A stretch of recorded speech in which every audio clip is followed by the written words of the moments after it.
क्या तुम्हें कुछ स्मेल आ रही है? हाँ, आ तो रही है, लेकिन धुआं तो दिखाई नहीं दे रहा। शायद एयर कंडीशनिंग की वजह से हो रहा होगा। कोई बड़ी बात नहीं है। मेडे मेडे मेडे, प्लेन में आग लग चुकी है।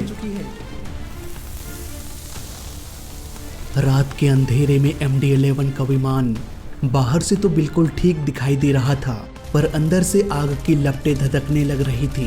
क्या होगा इस जलते हुए प्लेन के साथ? प्लेन में सवार सभी 229 लोगों को जिंदगी मिलेगी या फिर मिलेगी मौत? आइए जानते हैं पूरी कहानी आज के इस वीडियो में। 2 सितंबर 1998 John F Kennedy international airport New York, McDonnell Douglas MD-11 model का एक विमान रात के करीब 12 बजे उड़ान भरने की तैयारी कर रहा था। 2 पायलट, 12 क्रू मेंबर्स और 215 पैसेंजर्स प्लेन में सवार हो गए। इस प्लेन को 39 वर्षीय कैप्टन जिम उड़ा रहे थे। इनके पास लगभग 10,800 फ्लाइंग आवर का एक्सपीरियंस था, जिसमें लगभग 900 घंटे इन्होंने MD-11 को उड़ाया। ये पहले MD-11 में इंस्ट्रक्टर भी रह चुके थे। इसके अलावा ये फाइटर पायलट भी थे। वहीं फर्स्ट ऑफिसर 36 वर्षीय स्टीफन थे। इनके पास 4,800 फ्लाइट आवर का एक्सपीरियंस था। इन्होंने MD-11 को 230 घंटों तक उड़ाया। ये भी पास्ट में इंस्ट्रक्टर पायलट रह चुके थे। इवन ये भी एयरफोर्स में फाइटर प्लेन्स को उड़ाया करते थे। दोनों के दोनों इंस्ट्रक्टर पायलट भी रह चुके थे, इसलिए इनके पास टेक्निकल नॉलेज की कमी तो बिल्कुल भी नहीं थी। उधर ATC ने क्लियरेंस दे दिया। प्लेन धीरे धीरे टैक्सीवे से होते हुए रनवे तक पहुंच गया। रात के 12:18 प्लेन टेक ऑफ कर गया। इस प्लेन को John F Kennedy international airport New York, United state से जेनेवा एयरपोर्ट, स्विट्जरलैंड जाना था। उड़ान के करीब आधे घंटे बाद ये प्लेन अपने मैक्सिमम एल्टीट्यूड 33,000 फीट पर पहुंच गया। इस वक्त ज्यादातर यात्री डिनर कर रहे थे और इन फ्लाइट इंटरटेनमेंट यानी कि IFE को एंजॉय कर रहे थे। इसी वजह से स्विस एयर भी काफी पॉपुलर हुआ। पिछले ही साल 1996 में सभी सीटों के पीछे IFE को इंस्टॉल किया गया। आज भले ही ये हमारे लिए नॉर्मल है, लेकिन साल 1997 के दौर में ये बहुत बड़ी बात थी। स्विस एयर अपने समय से काफी आगे चल रहा था। इसमें आप टीवी के जैसे लाइव न्यूज देख सकते थे। इंटरनेट की भी सुविधा थी। इवन ये कोई नॉर्मल स्क्रीन नहीं था, सारे के सारे टच स्क्रीन था। इसमें ऑनलाइन गेमिंग की भी फैसिलिटी थी। गैम्बलिंग के लिए कैसीनो जैसे ऑनलाइन गेम्स की भी सुविधा थी, जहां पर यात्री रियल मनी के साथ खेल सकते थे। उस दौर में इतने एडवांस टेक्नोलॉजी को देखकर सभी यात्री अपने अपने तरीके से IFE का यूज कर रहे थे। समय गुजरता गया। रात के करीब 1:10 दोनों पायलट को अनयूजुअल स्मेल का एहसास हुआ। शायद AC से आ रही होगी। ये स्मेल धुएं का था, लेकिन धुआं कहीं दिखाई नहीं दिया। इसलिए दोनों पायलट को लगा कि ये एयर कंडीशनिंग की महक होगी। अक्सर ऐसी महक आ जाती है और कुछ सेकंड्स बाद चली भी जाती है। ये कोई बड़ी बात नहीं थी, लेकिन स्विस एयर के कॉकपिट से ये स्मेल जाने के लिए नहीं आई थी। 4 मिनटों बाद ये स्मेल और तेज हो गई। धुआं भी विजिबल होने लगा। इस वक्त प्लेन कनाडा के नोवा स्कोटिया क्षेत्र के ऊपर उड़ान भर रहा था। बढ़ते धुएं को देखकर पायलट ने मॉन्टन एयर ट्रैफिक कंट्रोलर को पैन कॉल किया। पैन कॉल का अर्थ होता है कि मामला काफी गंभीर हो चुकी है, लेकिन आउट ऑफ कंट्रोल नहीं है। सब कुछ पायलट के नियंत्रण में है। पैन कॉल के बाद ATC उस प्लेन को पहली प्राथमिकता देते हैं और जल्दी से जल्दी उसे लैंड कराने में मदद करते हैं। कैप्टन ने कहा कि हम फ्लाइट को डाइवर्ट करके बूस्टन एयरपोर्ट जा रहे हैं। बूस्टन एयरपोर्ट करीब 300 नॉटिकल माइल्स की दूरी पर था, इसलिए ATC ने सुझाव दिया कि आप हैलिफैक्स एयरपोर्ट में लैंड कर जाइए। स्विस एयर 111, आपके लिए हैलिफैक्स में लैंडिंग करना सही रहेगा। ये सिर्फ 56 नॉटिकल माइल्स की दूरी पर है, जबकि बूस्टन एयरपोर्ट 300 नॉटिकल माइल्स की दूरी पर है। अब ATC प्लेन को हैलिफैक्स एयरपोर्ट में लैंड कराने में लग गए। अब धुआं पहले से काफी बढ़ चुका था। दोनों पायलटों ने ऑक्सीजन मास्क लगाया और लैंडिंग की तैयारी करने लगे। उन्हें स्मोक का भी पता लगाना था ताकि आग को बढ़ने से रोका जा सके। ATC ने पूछा, अभी आपके टैंक में फ्यूल कितनी है और प्लेन में कितने पैसेंजर हैं? हम बाद में बताते हैं। दोस्तों, जब कभी भी प्लेन को इमरजेंसी लैंड कराया जाता है तो प्लेन के लोड की मेजरमेंट करना बहुत जरूरी हो जाता है। प्लेन का वजन लैंडिंग वेट से कम होगा तभी प्लेन लैंड कर पाएगा। प्लेन का लोड डिपेंड करता है पैसेंजर और फ्यूल पर। अब क्योंकि पैसेंजर के वजन को हम घटा नहीं सकते, इसलिए प्लेन के वजन को कम करने के लिए फ्यूल डंपिंग की जाती है, यानी कि हवा में ही फ्यूल को गिरा दिया जाता है। स्विस एयर के केस में जहां खतरा आग से हो, तो ऐसे केस में फ्यूल जितना कम हो प्लेन के लिए उतना ही अच्छा है। इसलिए एटीसी ने फ्यूल के बारे में पूछा, पर उस वक्त पायलट कहीं और बिजी थे। आगे एटीसी ने कहा कि आप सीधे 10,000 फीट के एल्टीट्यूड पर आ जाइए। अब स्विस एयर तेजी से नीचे की ओर आने लगा। अब क्योंकि हैलिफैक्स एयरपोर्ट बहुत सामने था और प्लेन अपने मैक्सिमम एल्टीट्यूड से नीचे आ रहा था, इसलिए जब प्लेन एयरपोर्ट के एरिया में पहुंचा तब प्लेन की ऊंचाई बहुत अधिक थी। पायलट ने कहा कि हम 30 नॉटिकल माइल्स की दूरी पर हैं, लेकिन हमारी एल्टीट्यूड बहुत अधिक है, हमें और डिस्टेंस चाहिए। एटीसी ने कहा कि आप एक चक्कर लगा लो और एल्टीट्यूड को कम करते हुए एयरपोर्ट की ओर आगे बढ़ो। रात के 1:20। अब पायलट ने डिसाइड किया कि हमें फ्यूल डंपिंग करना पड़ेगा प्लेन को हल्का करने के लिए। उधर एटीसी ने फिर से पूछा कि फ्यूल की डिटेल्स बताओ। अब पायलट ने यहाँ पर कह दिया 230 टन। दरअसल पायलट ने गलती से 230 टन कह दिया। ये पूरे प्लेन का वजन था, ना कि फ्यूल का। एटीसी ने पूछा कि फ्यूल डंप करने के लिए क्या आप प्लेन को समुद्र की ओर मोड़ सकते हैं या एयरपोर्ट के आसपास ही रहना पसंद करेंगे? अब तक प्लेन में सिर्फ धुआं ही बढ़ रहा था, आग का कोई भी संकेत नहीं था और प्लेन भी कंट्रोल्ड वे में फ्लाई कर रहा था। मैं भी शायद इसलिए पायलट ने कह दिया, ठीक है, हम समुद्र की ओर जाने के लिए तैयार हैं। ठीक है, समुद्र का तट आपसे सिर्फ 10 नॉटिकल माइल्स की दूरी पर है। 1:22। कंट्रोलर को रेडियो पर कुछ आवाज सुनाई दिया, लेकिन उन्हें कुछ समझ में नहीं आया क्योंकि दोनों जर्मन भाषा में बात कर रहे थे। एटीसी ने पूछा, मुझे समझ में नहीं आया, प्लीज दोबारा बताइए। ओह, हम तो आपस में बात कर रहे थे, शायद रेडियो का स्विच ऑन हो गया होगा। इस वक्त दोनों पायलट एयर कंडीशनिंग के स्मोक चेकलिस्ट की बात कर रहे थे। इस चेकलिस्ट में लिखा होता है कि एसी से अगर धुआं निकलने लगे तो उसे कंट्रोल करने के लिए क्या क्या करना चाहिए। यही वो वक्त था जब पायलट का वर्कलोड बहुत बढ़ गया। धुआं लगातार बढ़ता जा रहा था। इस धुएं पर काबू पाने के लिए चेकलिस्ट में लिखे इंस्ट्रक्शन को फॉलो किया जा रहा था। प्लेन को जितना जल्दी हो सके लैंड कराना था। अभी तक फ्यूल डंपिंग भी नहीं हुई थी, फ्यूल को भी डंप करना था ताकि प्लेन का वजन हल्का हो जाए। फ्यूल डंप करने के लिए प्लेन एयरपोर्ट की ओर ना जाकर अपने दिशा को मोड़कर समुद्र की ओर भी जाना था। ऊंचाई को भी मेंटेन करके ग्लाइड स्लोप पर आना था। सारा का सारा काम दोनों पायलट को इसी वक्त करना था।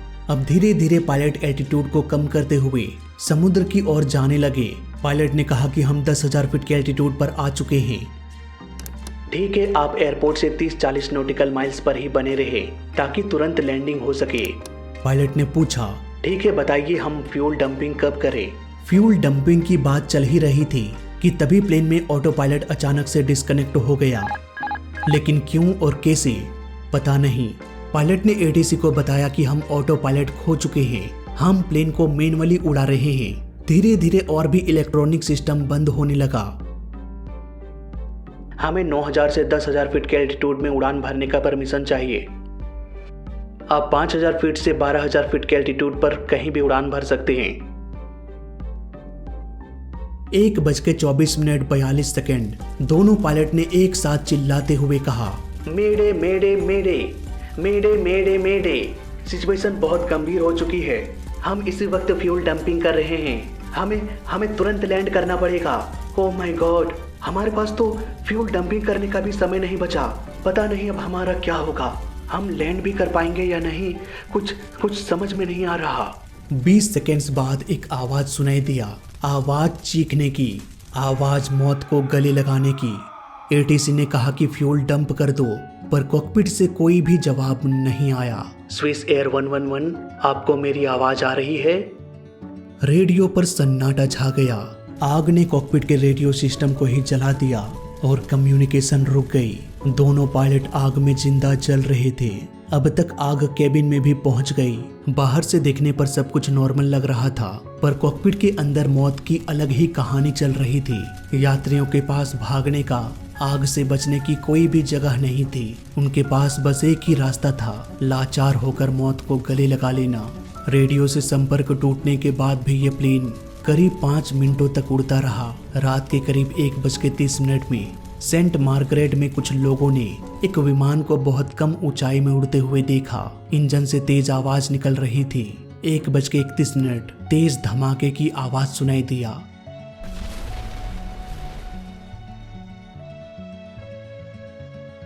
हैलिफैक्स में एक भूकंप वाली मशीन लगी हुई थी जिसने 1:31:18 में एक तेज झटके को रिकॉर्ड किया। विमान तेज रफ्तार से अटलांटिक महासागर से टकरा गया। इतनी रफ्तार में टकराने की वजह से पानी भी कंक्रीट की तरह बन गया और प्लेन चूर चूर हो गया।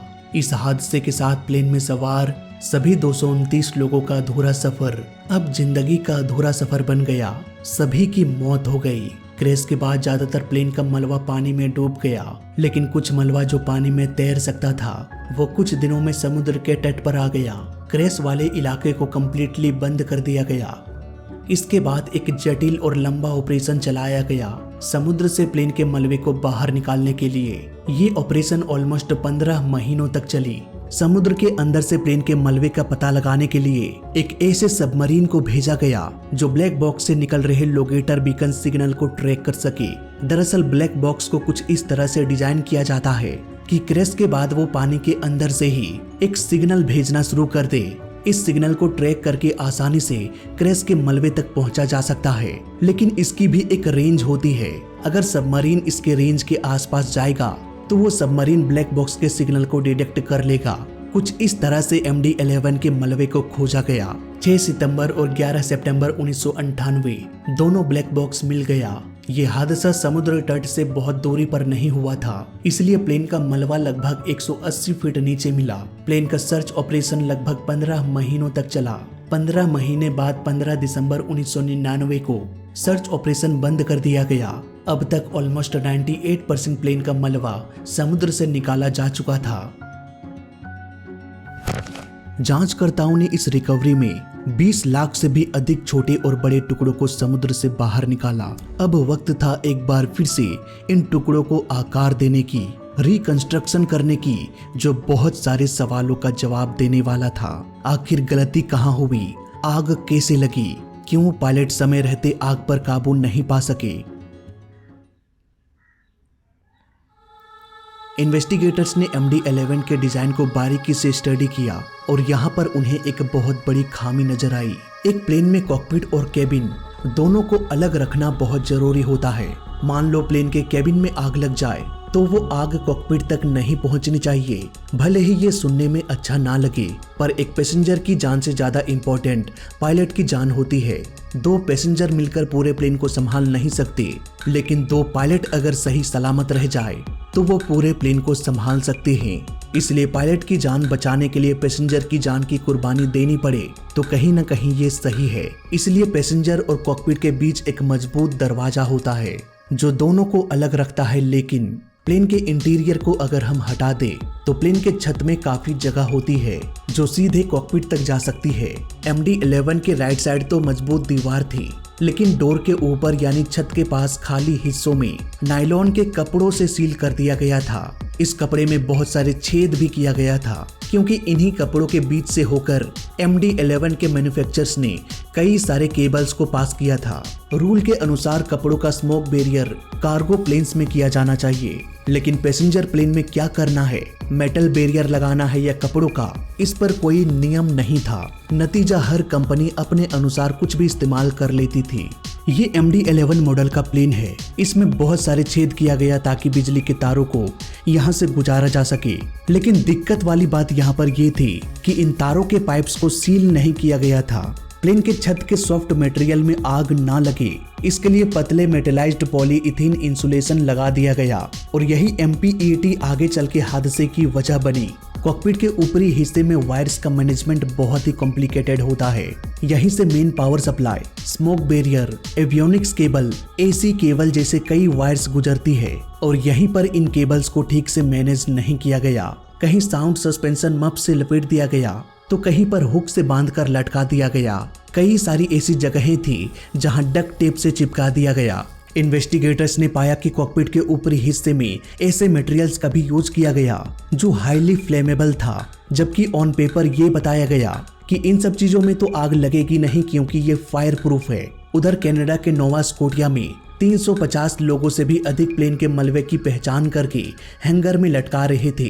तारों की हालत जलने से, इम्पैक्ट से और समुद्र से बाहर निकालने के दौरान भी काफी डैमेज हुआ। हालत इतनी खराब थी दोस्तों कि 10 से 100 सेंटीमीटर की तारों को जोड़ा जा रहा था। विमान में जो आग लगी उसका टेम्परेचर इतना नहीं था कि वो कॉपर को भी पिघला दे। अगर कहीं भी पिघला हुआ कॉपर वायर मिलता है तो वो आग से नहीं बल्कि शॉर्ट सर्किट की वजह से पिघला होगा और आग की शुरुआत भी वहीं से हुई होगी। इसलिए इन्वेस्टिगेटर्स तारों पर जोर दे रहे थे।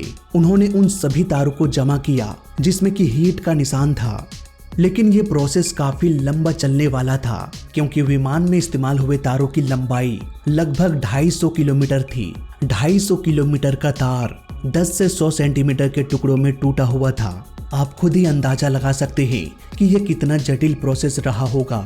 इन्वेस्टिगेटर्स ने हर छोटे छोटे तारों को नाम दिया ताकि सभी टुकड़ों की अलग आइडेंटिटी रहे। ऑलमोस्ट 3000 तारों को नाम दिया गया। इन तारों में से जो तार पिघला हुआ था उसे लैब टेस्टिंग के लिए भेज दिया गया। आमतौर पर जब शॉर्ट सर्किट होता है तो वो दो तारों के बीच कांटेक्ट होने से होता है। शॉर्ट सर्किट होने से टेम्परेचर अचानक से बढ़ जाता है और तुरंत ये ठंडा भी हो जाता है।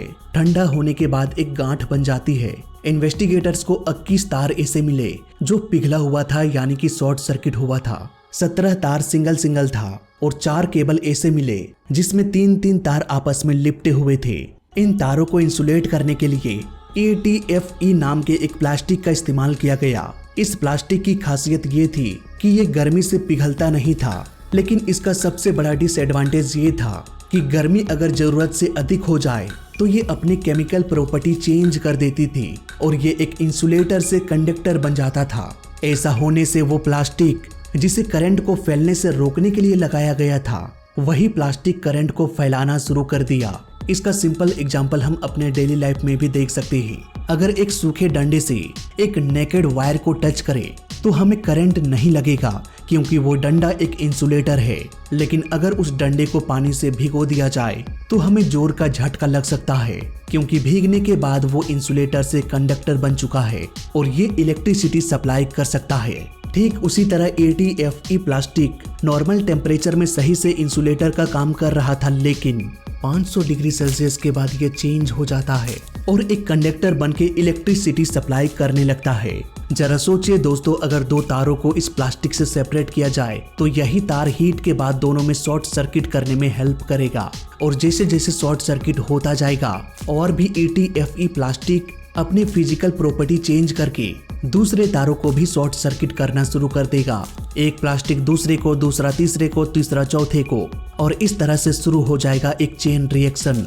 नतीजा कुछ ही मिनटों में जहां तक भी ये प्लास्टिक फैला होगा वो सारा का सारा जल के राख हो जाएगा। यहाँ पर इन्वेस्टिगेटर्स को ये तो पता चल गया कि वायर्स मैनेजमेंट में बहुत बड़ी खामी थी।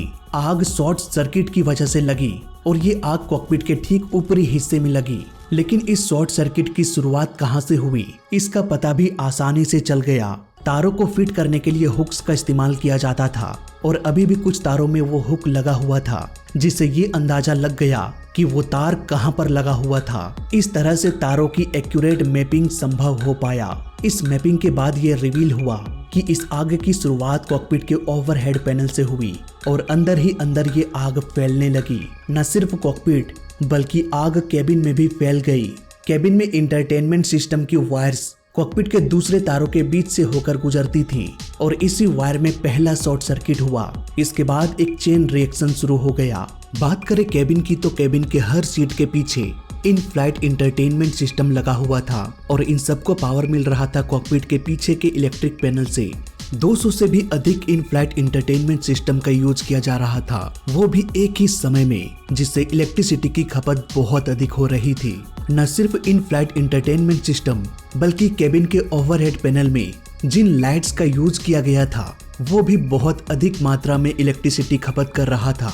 रिपोर्ट के अनुसार इस लाइट का टेम्परेचर 200 डिग्री सेल्सियस तक भी पहुंच सकता था।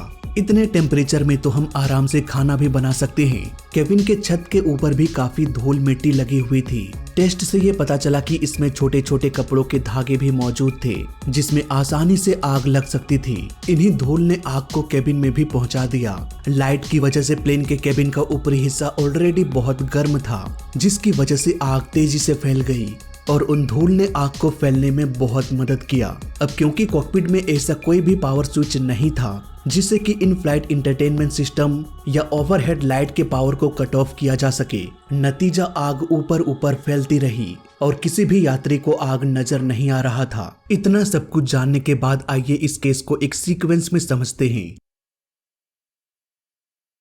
स्विस एयर 111 के टेक ऑफ के 40 मिनट बाद प्लेन के सभी in flight entertainment system on है। इन सारे सिस्टम में 4 वायर्स के जरिए इलेक्ट्रिसिटी सप्लाई की जा रही है। इसी के साथ ओवरहेड पैनल की लाइट भी गुजर रही है जिसका टेम्परेचर 160 डिग्री सेल्सियस तक पहुंच चुकी है। इतनी गर्म लाइट आसपास के एरिया में भी हीट फैला रही है। जितनी अधिक हीट उतना अधिक इलेक्ट्रिसिटी की खपत। इन वायर्स को एक ऐसे कपड़े के मटेरियल से होकर कॉकपिट में इंटर किया गया जिसमें आसानी से आग लग सकती है। इन वायर्स के बीच और भी कई सारे वायर्स गुजर रही है जिसे ठीक से सील भी नहीं किया गया है। ऐसे प्लास्टिक का यूज किया गया जो 500 डिग्री सेल्सियस के ऊपर अपनी काबिलियत खो देता है और इलेक्ट्रिसिटी फैलाने का काम करने लगता है। रात के 1:10 इन फ्लाइट इंटरटेनमेंट सिस्टम के वायर्स में लोड काफी बढ़ गया। नतीजा वायर्स में गर्मी बढ़ने लगी और फिर हुआ एक शॉर्ट सर्किट जिसने अचानक से टेम्परेचर बढ़ा दिया। इन वायर्स को सेपरेट करने के लिए जो मेटालिक प्लास्टिक यूज किया गया था वो इस टेम्परेचर में कंडक्टर बन गया, यानी कि जिसे इलेक्ट्रिसिटी रोकने के लिए लगाया गया था वो ही सारे वायर्स में शॉर्ट सर्किट करता गया। नतीजा अंदर ही अंदर आग फैलने लगी, इसलिए पायलट्स को भी कुछ भी दिखाई नहीं दे रहा था, बस शॉर्ट सर्किट की गंध आ रही थी। आने वाले 4 मिनटों में आग पकड़ लिया। नतीजा धुआं तेजी से ओवरहेड एसी वेंट से कॉकपिट में घुसने लगा। अब यहाँ पर पायलट चेकलिस्ट में ये ढूंढने की कोशिश करने लगे कि एसी वेंट से अगर स्मोक निकले तो क्या किया जाए, पर अफसोस उन्हें धुएं को रोकने का कोई तरीका नहीं मिला। जैसा कि हम जानते हैं कि प्लेन का इंजन प्योर ऑक्सीजन कॉकपिट तक सप्लाई करता है। ये ऑक्सीजन सप्लाई पायलट के सीट के साइड से, पैरों के पास से, इसके अलावा एयर सप्लाई का मुख्य जरिया है ओवरहेड पैनल के एसी से। इन सभी जगहों से ऑक्सीजन अंदर आती है और आउटफ्लो वाल्व के जरिए बाहर निकल जाती है और इस तरह से एयरक्राफ्ट के अंदर एक कंट्रोल्ड इन्वायरमेंट बना रहता है। लेकिन इसमें सबसे बड़ा डिसएडवांटेज ये था कि पैरों के पास के एसी को बंद किया जा सकता था। दोनों पायलट अपने साइड के एसी को भी बंद कर सकते थे, लेकिन प्लेन के ओवरहेड पैनल में जो एसी लगा हुआ था उसके एयर सप्लाई को बंद नहीं किया जा सकता था। पायलट के पास कोई भी ऑप्शन नहीं था। नतीजा इंजन लगातार प्योर ऑक्सीजन प्लेन के ओवरहेड पैनल तक पहुंचा रहा था और आग को लगातार ताजी हवा मिल रही थी जिससे आग और तेजी से भड़कने लगी। इतने सक्रिय जगह में भी ऑक्सीजन की कमी नहीं हुई। साफ शब्दों में कहें तो उनके पास आग बुझाने का कोई रास्ता ही नहीं था, लेकिन एक रास्ता था इस प्लेन को बचाने का। अगर वो जल्द से जल्द प्लेन को लैंड करा देते तो आग लगने के बाद जितनी देर प्लेन हवा में घूमता रहा उतने देर में ये प्लेन आराम से हैलिफैक्स एयरपोर्ट पर लैंड कर सकता था। लेकिन पायलट ने ऐसा नहीं किया। लेकिन इसमें पायलट की भी कोई गलती नहीं थी। एविएशन में रूल है कि जैसे ही प्लेन में आग लगे जल्दी से मेडे कॉल करो और लैंड कर जाओ, लेकिन पायलट ने सीरियस नहीं लिया और उन्होंने मेडे कॉल करने के बजाय पैन कॉल किया, यानी कि इमरजेंसी तो है लेकिन प्लेन हमारे कंट्रोल में है। इसके बाद दोनों पायलट ने धुएं पर काबू करने में जोर दिया, न कि प्लेन को जल्द से जल्द लैंड कराने में। उन दिनों धुएं और आग को अलग अलग नजरियों से देखा जाता था। धुएं को इतना सीरियस नहीं लिया जाता था, जबकि हम सभी को पता है आग धुएं से ही निकलती है। मे भी इसलिए शायद पायलट ने मेडे कॉल नहीं किया। यहाँ पर सबसे बड़ी खामी ये थी कि प्लेन के ओवरहेड पैनल के अंदर कोई भी फायर अलार्म नहीं था, इसलिए पायलट को कभी पता ही नहीं चल पाया कि धुआं कहां से निकल रहा है और आगे चल के ये कितना घातक हो सकता है। इस हादसे के बाद आगे चल के नियमों में काफी बदलाव किया गया। आज अगर धुआं दिखाई दे तो पैन कॉल नहीं किया जाता, सीधा मेडे कॉल करो और लैंडिंग की तैयारी करो। वायरिंग सिस्टम में बदलाव किया गया, फ्लेमेबल इंसुलेशन पर रोक लगा दिया गया और एक नए स्टैंडर्ड को सेट किया गया। कॉकपिट के साइड में जो कपड़े से सील किया जाता था उसे भी बैन कर दिया गया।